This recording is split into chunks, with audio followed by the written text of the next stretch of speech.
Alicia Satue naiz, latin eta grekera irakaslea, bigarren hezkuntza lan egiten dut, latina bakarrik ematen dut, grekera ez didatelako usten, naiz eta ikasle hartzen duten, baina mafiak daude toki guztietan eta grekera eman gabe, zigortuta. Behar bada horrexegatik, aspertzen naizenez, oso interesgarri ikusi ditut Iruña Beleiako grafituak.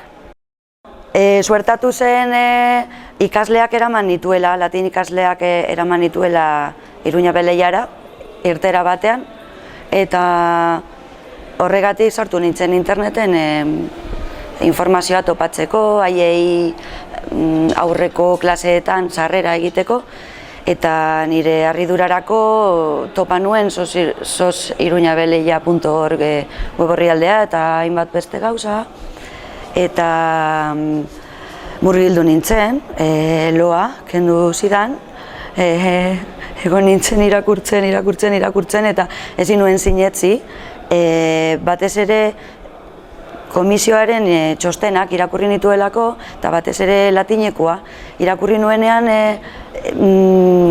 paragrafo bakoitzean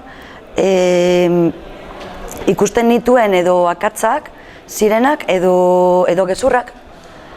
Orduan, horrela sartu nintzen kontu honetan, berez komisioko txostenek konbentzitu ninduten, autentikoak izan behar zirela, haien helburua kontrakoa zen arren, eta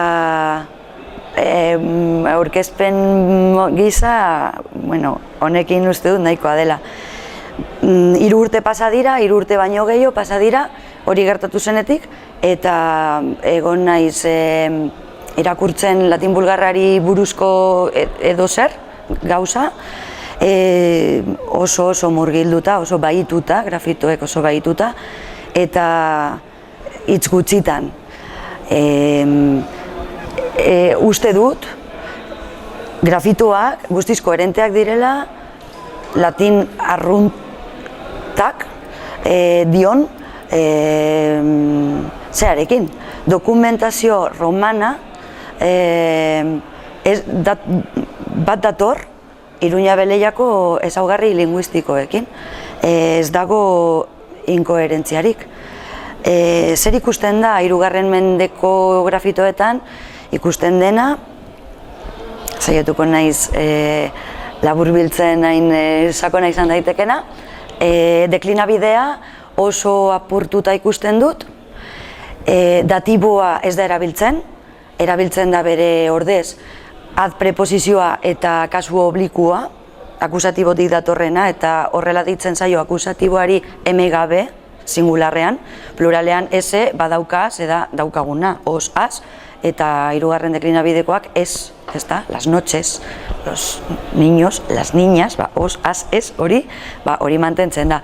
Hori batez ere da ikusten dena. Akusatiboa erabiltzen dela beste deklinabideko kasuen ordez. Ablatiboa erabiltzen, galdu zela, akusatiboa erabiltzen zelako ablatiboaren ordez, hori ja askoz lehenagotik gertatzen zen eta latin arrunteko dokumentazioak hori dio. Hori Iruña Beleian ez da asko ikusten, ze gertatzen dena da berdinak gelditzen direla akusatiboa eta ablatiboa singularrean. Eme galtzen bada, bokalez bukatzen duen akusatiboa berdinak gelditzen da ablatiboarekin, orduan ezin da jakin, baina hori pentsatu behar da, bale?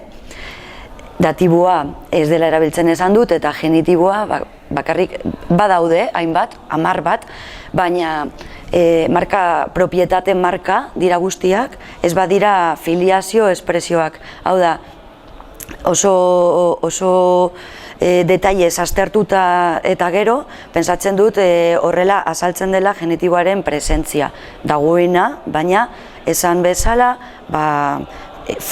formalismoetan edo formuletan erabiltzen zen. Eta nominatiboa, pentsatzen da nominatiboa eta akusatiboa oposizio batean superbibentzia, bai, egon zela, nahiko berandu arte, ze adibidez frantsesak, frantses zaharrak, 12. mendera arte, badu oposizio hori nominatibo eta akusatiboarena. Baina nik pentsatzen dut, nire iritzia da eta agian oker nago, baina hori iruditu zait. Pentsatzen dut, nominatiboa erabiltzen dela bakarrik kasu fosilizatu konkretu gutxitan. Adibidez, Venus gaur egun ere Venus da. Guk ez dugu esaten, Beno. Edo Telus agertzen da, Venus bezalako hitz bat dena, 3. deklinabidekoa, Telus teluris, Venus veneris, eta Telus erabiltzen dugu oraindik ere, teluriko adjentiboa erabiltzen dugu, Telus ez dugu erabiltzen, baina holako kontestu zientifikoetan Telus esaten dugu, horixe ere badago, badaude Victor eta ez Victore, edo badaude olako batzuk Kaesar eta ez Kaesare, ze pentsatu behar da hori oraindik ere mantentzen zela eta ikusten da grafito batzuetan akusatiboan daudenak. Orduan, pentsatu beharko da nominatiboa gelditu zela fosilizatuta eta hori dio latin arrunteko dokumentazioak bokatiboagatik behar bada, bokatiboa zen deitzeko, pertsona bati deitzeko erabiltzen zen kasua, izen batzuk gelditu ziren fosilizatuta forma jakin batean, bai? Adibidez, amor hitza, ez da izen propioa, baina agertzen da horrela be bai, Iruña Beleian eta ez amore. Behar bada bokatibotzat erabiltzen zelako ere, deitzeko maitia, ez? Amor.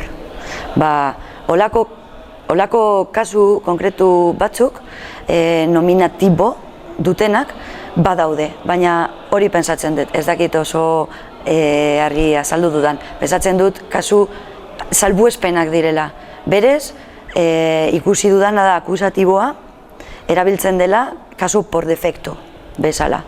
Hau da, 3. mendean hori ikusten badugu eta hori dela eta maskulinoek bukatzen badute o, oso harrigarria iruditu zitzaiena komisiokoei, Horacio, Virgilio eta holakoak, plantea daiteke, ea hori latin arrunta deitu behar den, edo behar bada paleokastellanoa. Eta, azkeneko nire lanean galdera hori egin dut, provokatzeko batez ere eta diskusioa jarraitzeko. The show must go on. Eta, honekin bukatutzat eman dezaket laburpen hori deklinabidearena.